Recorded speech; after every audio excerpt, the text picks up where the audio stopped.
People are drawn to trading for two basic reasons over and over and over again. One is they want personal freedom. They're tired of working for the man, for corporations, and they want to go invent their own world. The second is they want financial freedom. They don't want to be tied to somebody else. They want to be able to generate that income. And a lot of times, it's really for a family. It's not just for some guy sitting in a back room trying to make some money. It is really more of a lifestyle. It is this personal freedom. And they take the very formula for success that they have developed over years, they grew up in. This competitive society of ours, what happens is that, guess what?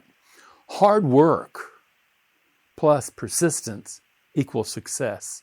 They're willing to lay in, they're willing to work hard, and they're not going to give up. No matter what, they're not going to give up. They're going to keep on until they burst through and land at success. And that success formula has worked well outside of trading. And then these people who have experienced success by hard work, persistence equaling success, come to trading. What they find very quickly is that trading is completely different. You don't make things happen in trading. You wait for things to come to you. The whole thing in boredom, you've got to be doing something to be doing something. Well, that's not true either. You've got to wait for the opportunity to come toward you. The markets are going to do what they do, okay? Predicting what's going to happen, sometimes works, sometimes doesn't. That's why you have stops. People get into that thinking that I'm going to do all this work, I'm going to develop all this knowledge, and I'm going to work really hard, and I'm going to be successful. That is the problem. What I want to do is talk about us modern human beings. When we look at the screens, when we look at risking money for an uncertain future, we think about it from our thinking brain, from those prefrontal lobes that allow us to think logically.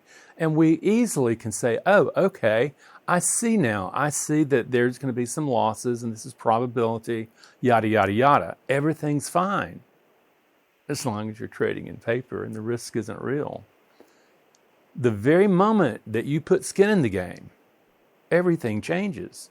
Suddenly you discover there is an enormous gap between you as this modern Homo sapiens and our caveman ancestors. Our caveman ancestors had no idea what money was about. That caveman part of your brain, that mammalian brain, that caveman brain is what I call it, that limbic system, that is sitting back there, and all of a sudden it is seeing, oh my God, we're in the place of losing money. And it sees it as a threat to life, threat to existence. No, to the caveman brain, your emotional brain, it doesn't see you as risking capital and having a plan for losses and stuff like that. It sees that you had just run into a saber-toothed tiger and you're in trouble and you're going to have to fight to your last breath. It was never about money. It was about survival. It was about, are my beliefs, are my abilities strong enough to be able to manage the uncertainty of risking capital, risking life? Okay, on the other hand, it's just not about fear of loss. It's also about the anticipation of reward. Think about it.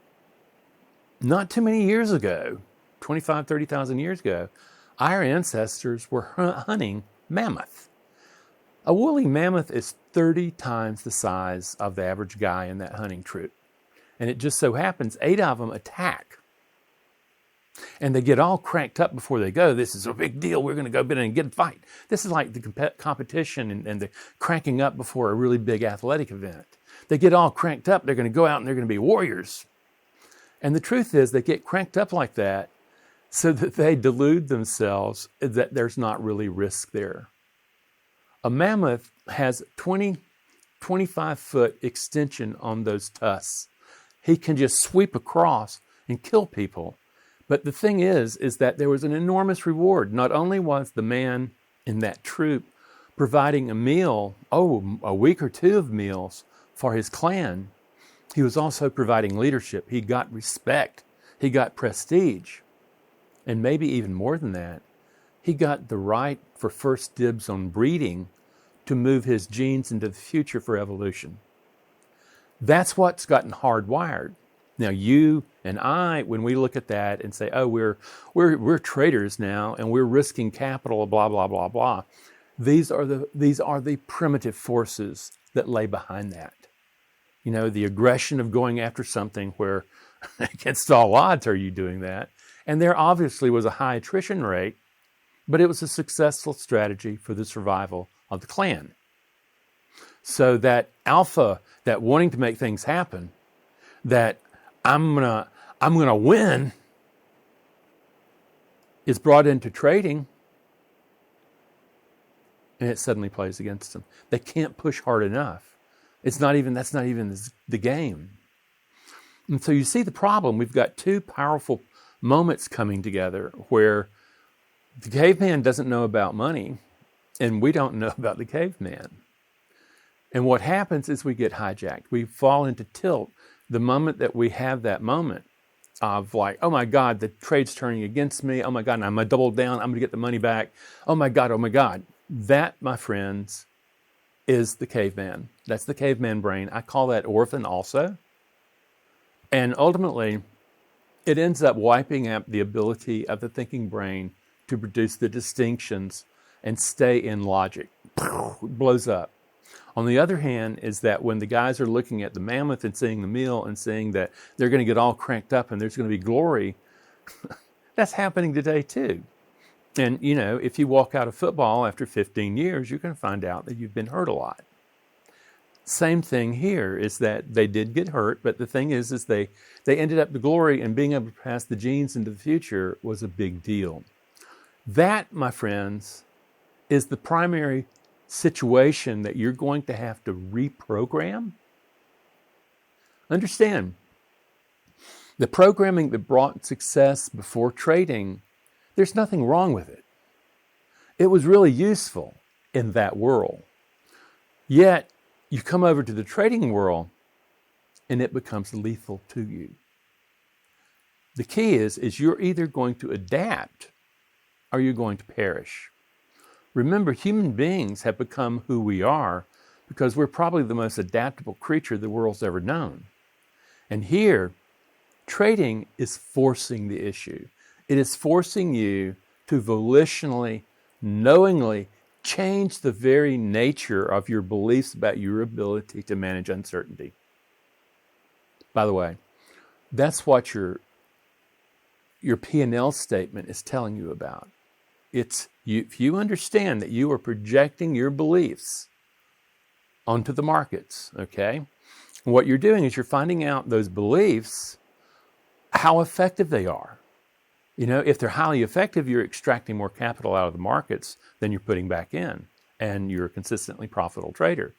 However, if they're not adequate beliefs for the management of uncertainty and risk, you're going to put more capital back into the markets than you take out.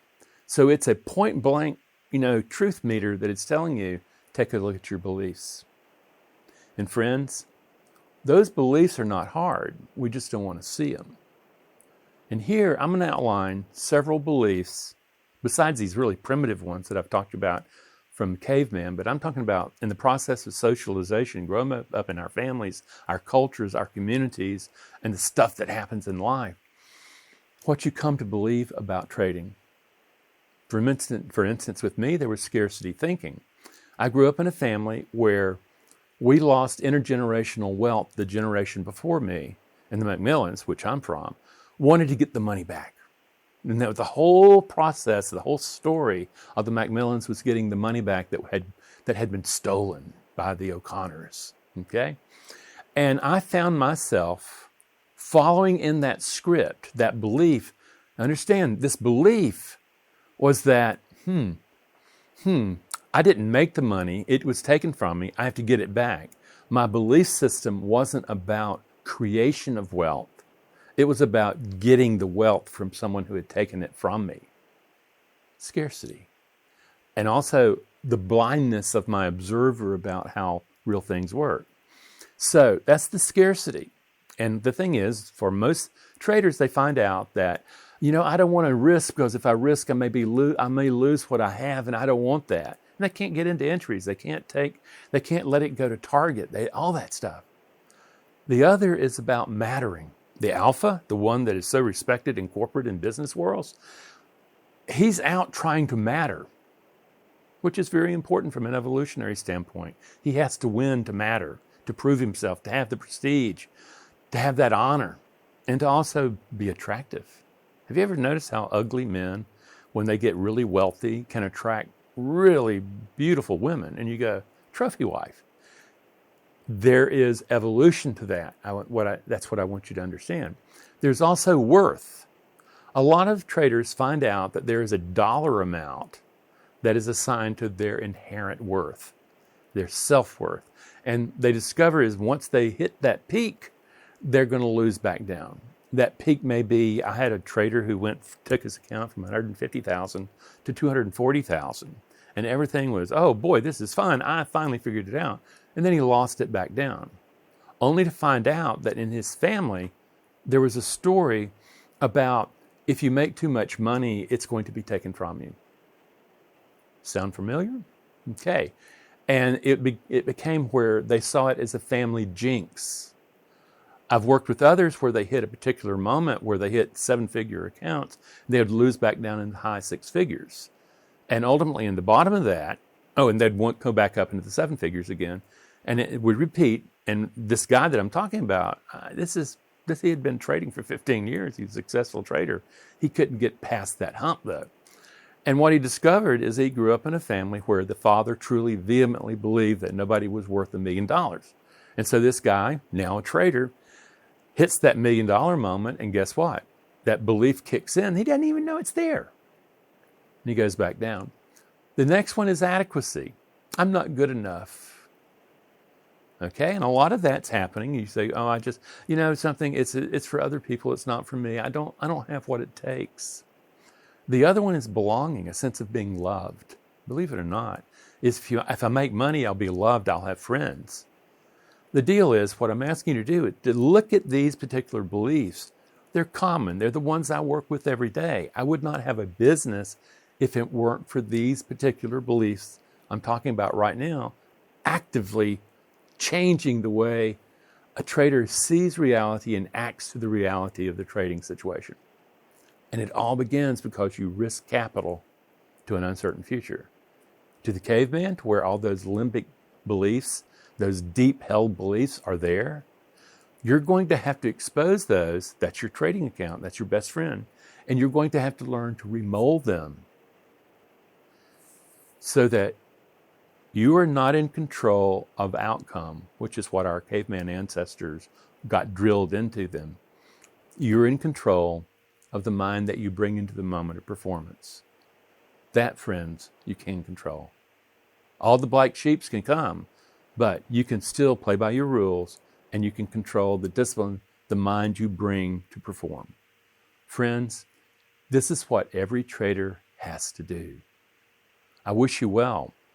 And if you take a look at our programming, from the free stuff to my book, to the group course, to the individual course, it's all about teaching you a process that allows you to evolve the brain, that can produce a mind that has built new beliefs about his ability to inherit the challenges of living from an empowered, from a disciplined, from a courageous, from a soothing, and from a clear-minded mind. Come and learn, friends. Come and learn. Take care.